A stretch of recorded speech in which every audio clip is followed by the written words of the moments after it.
जरूरी है।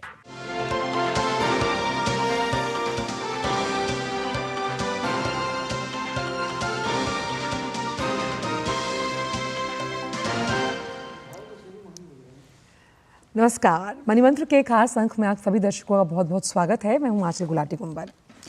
जो भी छात्र उच्च और अच्छे शिक्षण संस्थान में दाखिला लेना चाहते हैं, अगर मैं ये कहूं कि उन्हें बैंक और वित्तीय संस्थान बिना किसी गारंटी या जमानत के लोन देंगे तो कैसा रहेगा? जी हाँ, केंद्र सरकार की ओर से एक नई योजना की शुरुआत हुई है जिसका नाम है प्रधानमंत्री विद्या लक्ष्मी योजना। प्रधानमंत्री विद्या लक्ष्मी योजना के तहत जो भी छात्र अच्छे उच्च शिक्षण संस्थानों में दाखिला लेना चाहते हैं, उन्हें बैंक और या फिर वित्तीय संस्थान जो हैं वो बिना किसी गारंटी के अब ऋण मुहैया करा पाएंगे। ये योजना केंद्र सरकार की ओर से चलाई जा रही है और इस योजना का मकसद, उद्देश्य आखिर क्या है? वो ये है कि छात्रों को आर्थिक मदद मिले ताकि पैसे की तंगी की वजह से कोई भी उच्च शिक्षा से वंचित ना हो। ये लोन पूरी फीस और पढ़ाई से जुड़े दूसरे खर्चों को पूरा करने के लिए होगा। ये एक नई केंद्रीय योजना है जिसका उद्देश्य देश के मेधावी छात्रों को वित्तीय सहायता प्रदान करना है। प्रधानमंत्री विद्या लक्ष्मी राष्ट्रीय शिक्षा नीति 2020 से निकली एक महत्वपूर्ण पहल है जिसमें सिफारिश ये की गई कि सार्वजनिक और निजी दोनों ही तरह की जो एजुकेशन इंस्टीट्यूशंस हैं वहाँ पर मेधावी छात्रों को वित्तीय सहायता उपलब्ध करवाई जाए। तो बिल्कुल ठीक समझा आपने। आज के मणिमंत्र का जो विषय है वो यही है। इसी के बारे में जानकारी लेने के लिए आप जो 2 नंबर्स हैं जो लगातार फ्लैश होंगे उस पर आप कॉल कर सकते हैं। नंबर्स हैं 23387031 और दूसरा नंबर है 23097670। आगे बढ़ने से पहले कुछ ग्राफिक्स के जरिए समझने की कोशिश करते हैं कि जो प्रधानमंत्री विद्या लक्ष्मी योजना है इसका लबो-लुबाब क्या है। 2024-25 से 2030-31 के दौरान 3600 करोड़ रुपए के खर्च का प्रावधान इस योजना के अंतर्गत है। देश के शीर्ष 860 उच्च शिक्षण संस्थानों में विद्यार्थियों का प्रवेश अब आसान होगा। इस योजना के जरिए हर वर्ष 22 लाख से ज्यादा विद्यार्थियों को कवर करेगी ये अहम योजना। और योजना के तहत विद्यार्थियों को मिलेगा कोलैटरल और गारंटी से मुक्त शिक्षा ऋण। ये इसकी सबसे बड़ी खूबी है। 7.5 लाख रुपए तक की ऋण राशि पर भारत सरकार द्वारा 75% क्रेडिट गारंटी भी दी जाएगी और 8 लाख रुपए तक की जो वार्षिक पारिवारिक आय वाले विद्यार्थी हैं उनके लिए 10 लाख रुपए तक का ऋण है। विद्यार्थियों के डिजिटल आवेदन की प्रक्रिया से इस योजना का लाभ उन तक पहुंचाया जाएगा और NIRF जो रैंकिंग है उसके द्वारा निर्धारित देश के शीर्ष गुणवत्ता वाले उच्च शिक्षण संस्थानों में लागू हुई योजना जो है ये विद्यार्थियों के लिए गेम चेंजर साबित होगी। सरकारी संस्थानों में तकनीकी व्यावसायिक पाठ्यक्रमों की पढ़ाई कर रहे विद्यार्थियों को पहली प्राथमिकता दी जाएगी इस योजना के अंतर्गत। तो एक लबो-लुबाब हमने आपको समझाने की कोशिश की कि आखिरकार जो प्रधानमंत्री विद्या लक्ष्मी योजना है ये कैसे विद्या आपके घर तक सुगम और सुनिश्चित तरीके से पहुंचा पाएगी। और बेहद खास मेहमान इस पूरी योजना पर चर्चा करने के लिए हमारे साथ आज स्टूडियो में मौजूद है। हमारे साथ मौजूद है Purnendu Kishore Banerjee sahab, joint secretary department of higher education, ministry of education. Banerjee ji, आपका बहुत बहुत स्वागत है हमारे इस खास शो पर। नमस्ते। पहला सवाल यही है कि जब उच्च शिक्षा, किफ़ायती शिक्षा, गुणवत्तापूर्ण शिक्षा पद्धति की बात करते हैं बैनर्जी जी, तो किस तरह से ये जो योजना है ये गेम चेंजर, युगांतकारी और क्रांतिकारी साबित होगी पूरे शिक्षा क्षेत्र के लिए? जी बैनर्जी जी। ये नेशनल एजुकेशन पॉलिसी का एक अहम मुद्दा ये था कि कोई भी छात्र जो उच्च शिक्षा में आना चाहते हैं उनको पैसा के कारण उच्च शिक्षा में आने में कोई बाधा ना पहुँचे।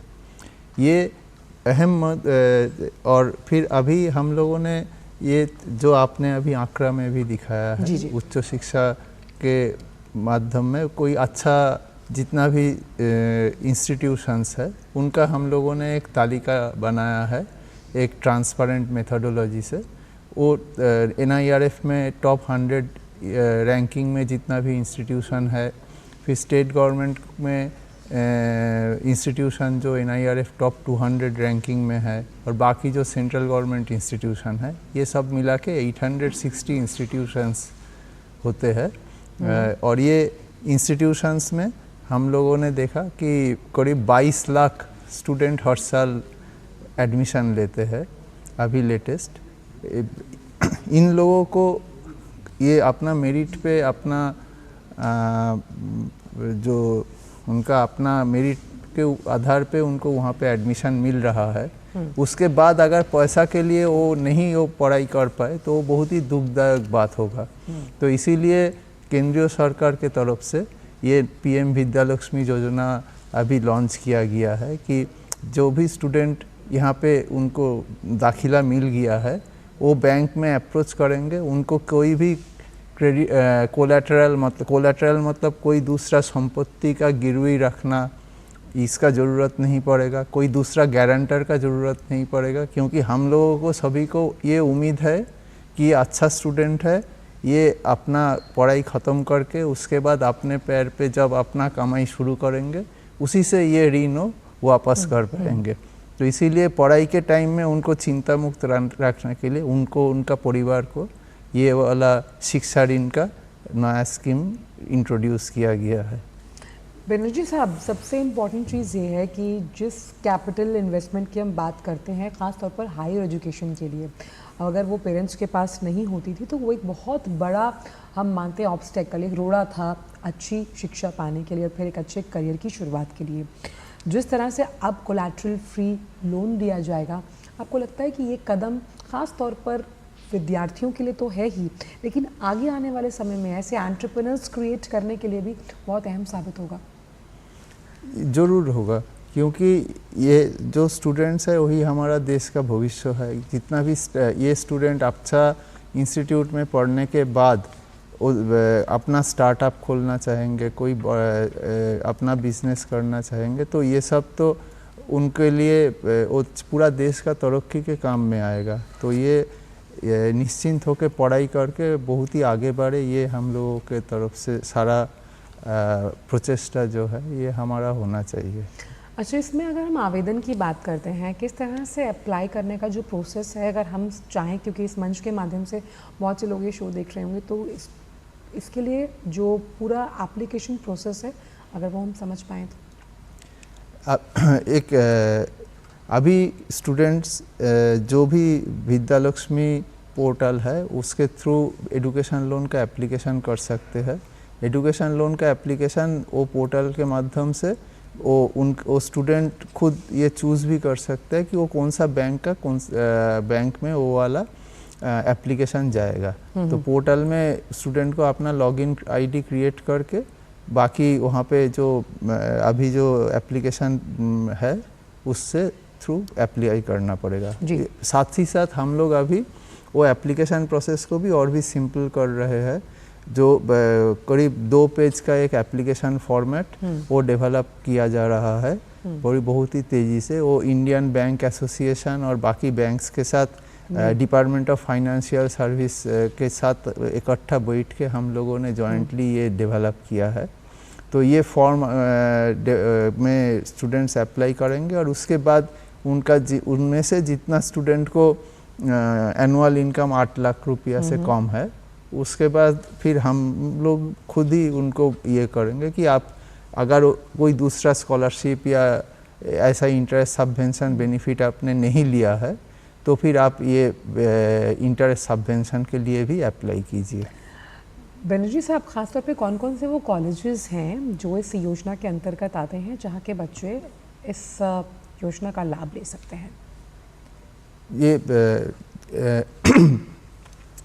National institution ranking framework NIRF, ये हर साल जितना कॉलेजेस यूनिवर्सिटीज़ और अदर एजुकेशनल इंस्टीट्यूशंस है रिकॉग्नाइज्ड, उनका एक रैंकिंग निकलते हैं। ये रैंकिंग में कोई भी ओवरऑल रैंकिंग होता है, फिर डिफरेंट कैटेगरी वाइज रैंकिंग होता है, जैसे यूनिवर्सिटी हुआ, फिर इंजीनियरिंग के लिए है, मैनेजमेंट के लिए है, मेडिकल के लिए है, डेंटल के लिए है, देन स्टेट पब्लिक यूनिवर्सिटी के लिए, ऐसा अलग अलग कैटेगरी में रैंकिंग निकाला जाता है। ये सारा कैटेगरी ओवरऑल मिला के जो भी इंस्टीट्यूशन टॉप 100 के अंदर आते हैं, ये सारा ये इस पर्टिकुलर विद्यालक्ष्मी स्कीम में शामिल होंगे।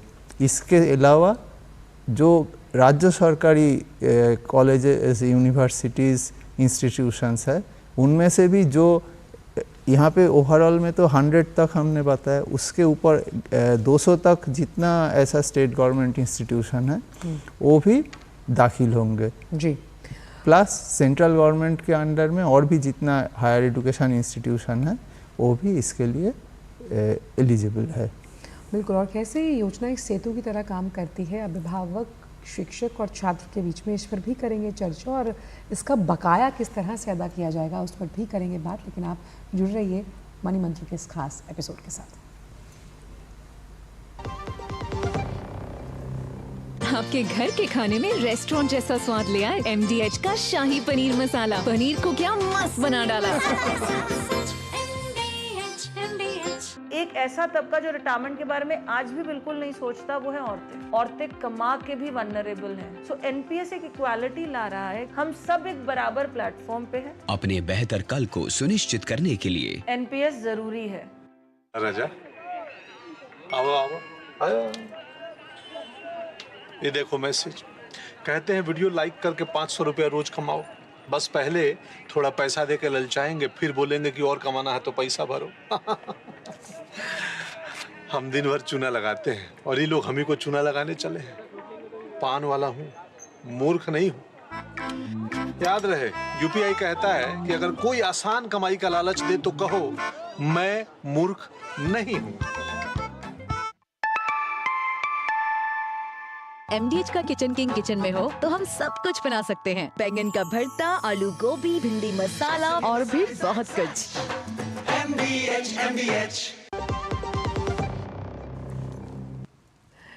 ब्रेक के बाद सभी का स्वागत है। बेहद खास मेहमान हमारे साथ प्रधानमंत्री विद्यालक्ष्मी योजना के लिए जुड़े हुए हैं। बनर्जी साहब, खास तौर पर जब हम इस खाई को बांटने की बात करते हैं जो छात्र, शिक्षक और अभिभावक के बीच में है, किस तरह से ये योजना उसके लिए मददगार साबित होती है आने वाले समय में?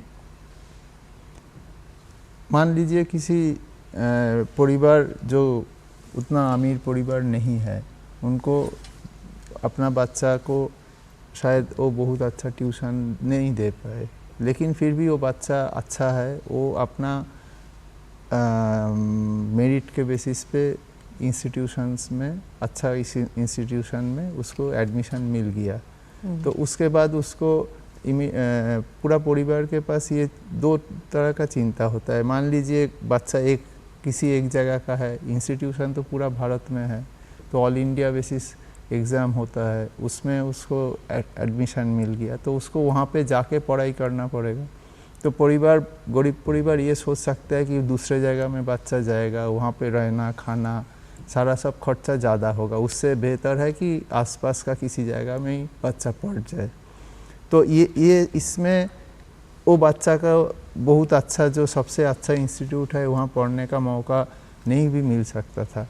लेकिन अभी ये चिंता परिवार के पास नहीं होना चाहिए, क्योंकि वो बैंक के पास बच्चा जाएंगे, उनका जो भी कॉलेज इंस्टीट्यूशन का पूरा फीस है, वो फीस तो रहता ही है, उसके साथ एजुकेशन लोन के जो इंडियन बैंक एसोसिएशन का मॉडल एजुकेशन लोन स्कीम है, उसमें इंस्टीट्यूट फ़ी के अलावा उसका जो भी हॉस्टल फ़ी होता है, फिर उसका लैपटॉप, किताब, अपना रहने खाने का मेस चार्ज, ये सारा मिला के उसका पूरा लोन का अमाउंट बनता है। तो मान लीजिए ये सारा अमाउंट इकट्ठा उसको मिलेगा।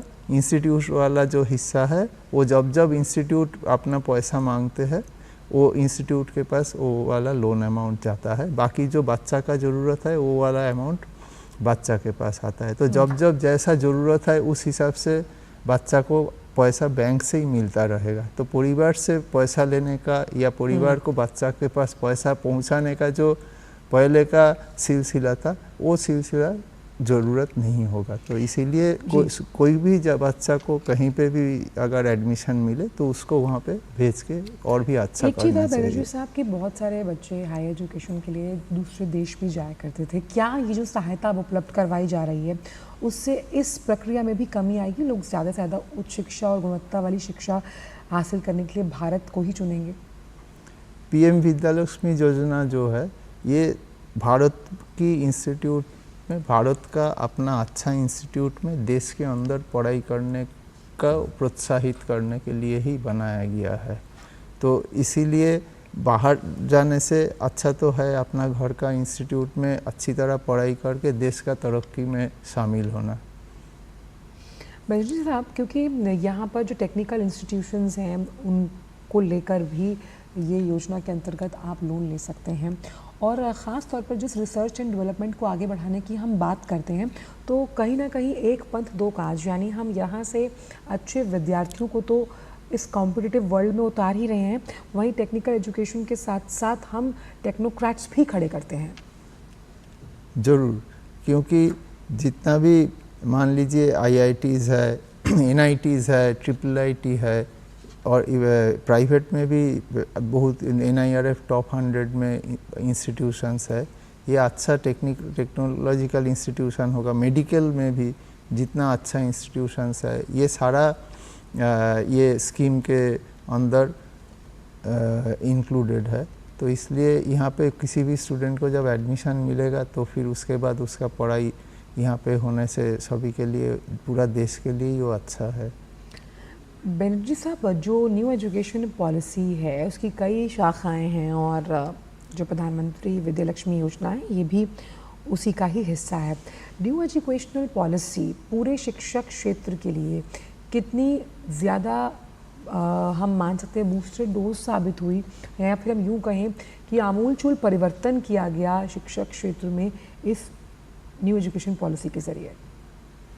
न्यू एजुकेशन पॉलिसी पूरा शिक्षा के क्षेत्र में बहुत सारा नया नया चीज़ करने का लिए ही बनाया गया है। ये न्यू एजुकेशन पॉलिसी के अंडर में जितना कोर्सेस है, बहुत सारा कॉलेजेस यूनिवर्सिटीज़ अपना कोर्स उसको भी रिवैम्प कर रहे हैं, उसको नए तरीके से बना रहे हैं। 4 साल का जो अंडर ग्रेजुएट प्रोग्राम है ये अभी शुरू हो गया है काफ़ी सारा कॉलेज इंस्टीट्यूशंस में। ये कोर्स कंटेंट जो फिर पढ़ाने का जो तरीका है, जिस तरीके से बच्चा को पढ़ाया जाएगा, जो मल्टीडिसिप्लिनरी एजुकेशन हम अभी इसके चर्चा कर रहे हैं, ये सारा चीज़ इकट्ठा मिलके पूरा तरीके से, चारों तरीके से 360 डिग्री इम्प्रूवमेंट एक स्टूडेंट्स का, फैकल्टी का ट्रेनिंग भी इसके अंदर है। तो फैकल्टी को भी नया तरीके से कैसे वो लोग पढ़ा पाएंगे बच्चों को, ये सारा चीज़ न्यू एजुकेशन पॉलिसी के अंतर्गत। ये आपने बहुत अहम बात की कि जो फैकल्टी की ट्रेनिंग है, यानी किस तरह से उन्हें प्रशिक्षण दिया जाएगा ताकि वो इस बार के नए तौर तरीके सीखें। और जिस हम इस योजना की बात कर रहे हैं तो कहीं ना कहीं digital learning, AI learning, STEM learning को भी बढ़ावा देती हुई ये योजना। इसके साथ मैं ये भी ऐड करना चाहूँगा कि केंद्रीय सरकार ने जो स्वयं प्लेटफॉर्म रन करते हैं, उस प्लेटफॉर्म के जरिए में जितना अच्छा प्रोफेसर्स है उनका जो लेक्चर्स है वो सबको अपलोड किया है। तो इसके मतलब ये नहीं कि हम जिस कॉलेज में पढ़ रहे हैं सिर्फ उसी कॉलेज के अंदर जितना पढ़ाई है उसी में ही हम सीमित रहेंगे, ये हम फ्रीली अवेलेबल कराते हैं। तो इसके ज़रिए ऑनलाइन कोई भी अच्छा कोर्स है तो बच्चा खुद पढ़ सकता है। प्लस अभी UGC ये भी बताया है कि ये स्वयं का जो कोर्सेस है वो कॉलेजेस इंस्टीट्यूशन अपना हिसाब से उसको भी अपना कोर्स के अंदर अंतर्गत कर सकते हैं वो, ताकि ये स्वयं का कोर्स पढ़ने के बाद बच्चा अपना इंस्टीट्यूट में एग्ज़ाम देके उससे भी अच्छा उसका लाभ ले सकते हैं। अच्छा बैनर्जी साहब, हर साल कितने स्टूडेंट्स को इस योजना के अंतर्गत कवर किया जाएगा? PM विद्यालक्ष्मी योजना में जितना 860 इंस्टीट्यूशन है, एजुकेशन लोन लेने के लिए इसका कोई अपर लिमिट नहीं है। जितना स्टूडेंट है अप्लाई करेंगे बैंक से एजुकेशन लोन के लिए, एजुकेशन लोन सभी को मिलेगा। फिर दूसरा जो हिस्सा है वो है इंटरेस्ट सबवेंशन। इंटरेस्ट सबवेंशन के लिए एनुअल इनकम का लिमिट है। एनुअल इनकम जिन लोगों का 8 लाख रुपया तक है उन्हीं लोगों को मिलेगा इंटरेस्ट सबवेंशन बेनिफिट के लिए अप्लाई करने का मौका। फिर ये इंटरेस्ट सबवेंशन अप्लाई करने के बाद जितना लोग एलिजिबल होंगे, मतलब जो दूसरा स्कॉलरशिप या दूसरा कोई इंटरेस्ट सबवेंशन स्कीम में नहीं है, इन लोगों में से अगर टोटल एप्लीकेशन 1 लाख तक है तो सभी को मिलेगा। उसके ऊपर अगर जाएंगे तो फिर 1 लाख तक उसको सीमित किया जाएगा। ये अभी तक तय किया गया है। और ख़ास तौर पर अगर हम जो दस्तावेज़ हैं यहाँ पे, जो प्रक्रिया, हम जो आवेदन की प्रक्रिया चर्चा कर रहे हैं, उनके लिए किन महत्वपूर्ण दस्तावेज़ों को छात्रों को अपने पास रखना चाहिए जब वो इसके लिए आवेदन कर रहे हैं? आवेदन करने के टाइम जो normal education loan application process है, उस टाइम बहुत ज़्यादा डॉक्यूमेंटेशन का ज़रूरत नहीं होता है। छात्रों को अपना आधार नंबर, आधार मोबाइल ये साथ में रहना बहुत ही ज़रूरत है। और कॉलेज में दाखिल होने के टाइम कॉलेज में जो छात्र अपना सर्टिफिकेट्स देते हैं, सेकेंडरी, हायर सेकेंडरी, फिर उनका अगर कोई कास्ट सर्टिफिकेट हो, डिसेबिलिटी सर्टिफिकेट हो या कभी कभी इनकम सर्टिफिकेट हो, जो कॉलेज में दे रहे हैं, वो यहाँ पे फिर से दाखिल करने का ज़रूरत नहीं है। हम लोग ये किया है कि वो जो कॉलेज, जो इंस्टीट्यूट में उन्होंने दाखिल हुआ, वो इंस्टीट्यूट खुद ही सर्टिफाई कर देंगे। एक फॉर्मेट हम लोग डेवलप किया है, तो उसमें इंस्टीट्यूट बोल देगा कि एज पर इंस्टीट्यूट रिकॉर्ड ये है, तो उसी को मान्यता दिया जाएगा। मैनेजर साहब, एक आखिरी सवाल ये कि कई बच्चे इस डर की वजह से, क्योंकि उनके पास कैपिटल इन्वेस्टमेंट की कमी थी और वो अर्ली हम कह सकते हैं सर्विस में उतर जाते थे अपने परिवार को सपोर्ट करने के लिए, और पढ़ाई बीच में ही छूट जाती थी या फिर कॉरेस्पॉन्डेंस के ज़रिए। क्या लगता है कि अब इस चीज़ में भी कमी आएगी और कई बच्चों को अपनी पढ़ाई इस वजह से नहीं छोड़नी पड़ेगी और जल्द से जल्द सर्विस लाइन में नहीं जाना पड़ेगा? ये तो है ही, क्योंकि अभी तक हम लोगों ने जो लेटेस्ट सर्वे के हिसाब से अगर देखेंगे कि मान लीजिए हायर एजुकेशन में एंट्री लेने वाला जो बच्चा होता है, 1 साल 18 साल उम्र वाला, वो 2 करोड़ के आसपास बच्चा होता है। अभी तक लेटेस्ट करीब 1.2 करोड़ बच्चा ही हायर एजुकेशन में आ रहे हैं, लेकिन ये भी अभी बहुत ही रिसेंट ट्रेंड है। तो ओवर 6 इयर्स अगर हम देखते हैं तो फिर हमारा अभी भी हायर एजुकेशन का जो हम ग्रॉस एनरोलमेंट रेशियो बोलते हैं, वो 30% तक ही पहुंच चुका है। जहां पे हमारा जो नेशनल एजुकेशन पॉलिसी है, उसमें बताया गया है कि 2035 तक उसको 50% में लेके जाना है। ये इस तरीके से हम लोग सपोर्ट करेंगे तो हमें उम्मीद ज़रूर रखना चाहिए कि उससे बहुत पहले ही हम 50% में पहुंच जाए। बिल्कुल, बहुत एक्साइटिंग नंबर्स होंगे और ज़्यादा से ज़्यादा विद्यार्थियों को इस योजना का लाभ मिलेगा। बहुत बहुत शुक्रिया बनर्जी साहब, आप इस शो पर आए और आपने इतनी महत्वपूर्ण जानकारियाँ इस मंच से साझा की। बहुत बहुत शुक्रिया आपका, अपना कीमती समय डीडी न्यूज़ को देने के लिए। तो प्रधानमंत्री विद्या लक्ष्मी योजना का मकसद, उद्देश्य यही है कि जो तमाम बच्चे हैं जो पढ़ना चाहते हैं और कहीं ना कहीं अगर पैसे की कमी एक बहुत बड़ा रोड़ा बनती है, तो उस रोड़े को भी अब हटाकर वो उच्च गुणवत्ता की शिक्षा हासिल कर सकते हैं। मनी मंत्र में आज के लिए इतना ही। आपसे मुलाकात होगी अगले हफ्ते एक नए विषय के साथ, और खबरों की दुनिया से जुड़े रहने के लिए आप देख सकते हैं डीडी न्यूज़। मुझे दीजिए इजाज़त, नमस्कार।